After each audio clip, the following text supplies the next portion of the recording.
Have you ever wondered what the value of the real estate within you is worth? There's a lot of talk, at least here on YouTube, with some of the advertisements that come through about investing in different kinds of real estate. But there's a real estate that you have access to that is not a tangible property, but something that is much more internal and intrinsic and has incredible value. But how much value are you placing on it? Well, come on, my friend, let's dig into the soil of this together. Welcome back. If you are returning, so glad you're here. If you are brand new and you're like, who the crap is this dude? My name is D. Grant Smith, and I am the growth farmer for personal development through the lens. And I always take off my glasses when I do this because this affects how we see the world and how we see ourselves. The lens we're looking through is storytelling and spirituality. What I want to share with you guys today is something that came to me actually at about 4 o'clock this morning, which is often the time when God speaks very clearly. If you are somebody that finds yourself suddenly awake between the hours of usually 2 and 5 a.m., it is said that that is when God is really trying to talk to you because there aren't other distractions. There's nobody knocking down your door. There's no phone calls or text messages coming through. There's no responsibilities that you have. There's nothing else for you to put your mind on. So that's the time to connect with the divine. Anyhow, this morning at about 4:15 or so a.m., I woke up with this idea and this thought and something that came to me today as I was going on my morning walk, which is my time with God, that this message was something I really needed to key in on. And then as I've been sitting here working on a couple things today, thinking about sharing this idea with you and then saying, nah, I'll do that later. No. This kept coming to me. Nope. Now is the time, D. Now's the time to share. So that's why I'm putting this together for you here today. The real estate that you have that is the most valuable real estate in existence is the real estate of your mind. Now, when we think about real estate in this way, we can recognize that our imaginations are infinite, but our conscious thinking brain might not necessarily have a limited amount of space, but it does have space that is incredibly valuable. So it is important for us to recognize the high value of what we are putting into our minds so we can be much more discerning and much more guarded on what it is that we're entertaining with our imagination, what kinds of stories we are allowing to come into here that have an impact and an influence on the way that we think, the way that we feel, and the stories that we tell ourselves about what is true and what is not true about ourselves, other people, God, life, and the world. That is our subconscious. That is our self-concept. So what is it that you are truly allowing to come into your mind? How much value are you placing on your mental self, on the self that you believe is true? If you are somebody who I used to be, I used to watch and read the news a lot. I worked for a public radio station that had an NPR affiliation, and so news was a big part of my life. And when I left working at that radio station, I still listened to a lot of news media, and I still was consuming a lot of news content because I told myself I wanted to know what was going on in the world. However, I was also aware at the time, but not fully aware of what the impact of this was doing to me. I was aware that 95 to 98 or more percent of all of the news that was coming through was all the terrible things that were going on in the world, how terrible the economy was. And if the economy was doing well, there was still some sort of negative spin on how it was only working for some people and other people were struggling. Yeah, Tigger experienced that too, didn't you, buddy? You want to share something about this? All right, for those of you guys that don't know, this is the Tigger.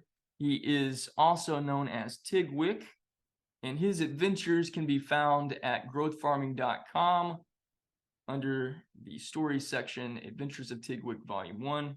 He actually has 43 adventures that I'm in the process of putting together, and I'll be sharing on the platform there. But this little guy is an intergalactic superhero spreading love all throughout the galaxy and helping me become the best version of myself through his adorable cuteness. Hi, guys. This is an important message. You should pay attention, okay? Okay, peace out. Thank you for your contribution, Tig. Back to the story. I used to spend a lot of time thinking about what was going on in the world, and I was hearing and receiving all of this information that was really not serving my highest good, because what it was doing was it was planting seeds of doubt and fear and worry into my mind garden, which then found its way into my heart garden, because that's the way that I would feel. And I'm not trying to say not to read or listen to the news. You follow your intuition. You decide for yourself, though, if what you are feeding yourself in negative news content, something that is purporting to you all the terrible things that are going on in the world, see if that is impacting and influencing the way that you see yourself, the way that you see other people, the way that you see life, and the way that the world works. If you find yourself feeling fearful about the nature of the economy or business or any sort of other calamity that's going on, ask yourself, what is this story doing to the way that I feel? And choose to allow yourself to be kind of like a real estate mogul or somebody that runs an empire of sorts for the space that's available inside your mind. And for all the negative limiting stuff that's going on in there, give it an eviction notice, because it's not serving your highest good. So why allow it to take up valuable real estate inside your mind? This is the most valuable real estate that we have. What we're putting in here that is finding its way to influence the way that we feel. Because as you know, your self-concept determines your reality. Or as Neville said, everyone is you pushed out.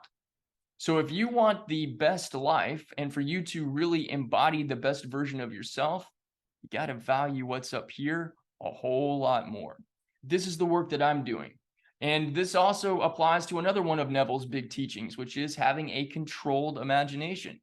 So our inner self-talk, the conversations that we're having on the inside of us, where we imagine certain interactions with certain people, you have to be very discerning about this. And if whatever it is that you're receiving in terms of the things that you're bringing into your mind through the content that you're watching or reading or listening to or anything else, guard that.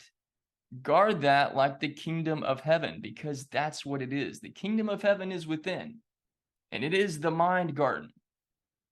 There's a scripture in the Bible that says, whatever is lovely, whatever is good, whatever is pleasing, whatever is true, think on these things. That's guarding the temple of your mind, guarding the inner real estate that has the highest value. For you to continue in your journey in becoming the best version of yourself, give yourself this gift. Guard and protect the high value of your mental garden, so that only love comes in, only love is cultivated, only love is sown, and only love is grown. This is how we become the best version of ourselves. And one way that I have illustrated this is in a story that I have called the Saturn of Utopia. And in that story, there's a man that travels to a distant galaxy in a distant world, but he has found that this world, the whole planet, emits an energy frequency of peace and abundance. And he wants to know, what is the secret? How can I bring what they have to Earth so that we have peace and abundance? But when he gets there, he discovers that so much of what's in his consciousness is programmed, problem-based thinking. All the things that are going wrong. And the more that he focuses on that, the more disconnected he feels, and the more disconnected he is from all of the peace and all of the harmony and all the abundance that's going on around him. And it requires him to go through a process of unlearning things so he can relearn the best way to value himself, to value his mind, and to value all of his divine goodness. So check that story out. I'll put a link in the description box below. My passing and concluding thought for you today, my friends, is if you're in real estate, awesome. That's great. If you're not, this is the real estate that matters. And even if you are in real estate, this is still the real estate that matters. Your inner garden is the most valuable piece of real estate in existence in your world. So value it like you value heaven, because that's what it is. Drop down in the comments below and say, hey, D. Grant, I'm on board with you. I am protecting my inner garden and valuing my mind so much more in the real estate available there. Awesome. If you want more from me, connect with me at growthfarming.com. All kinds of awesome resources there to help you become the best version of yourself. I love you, I believe in you, and I'll see you again soon.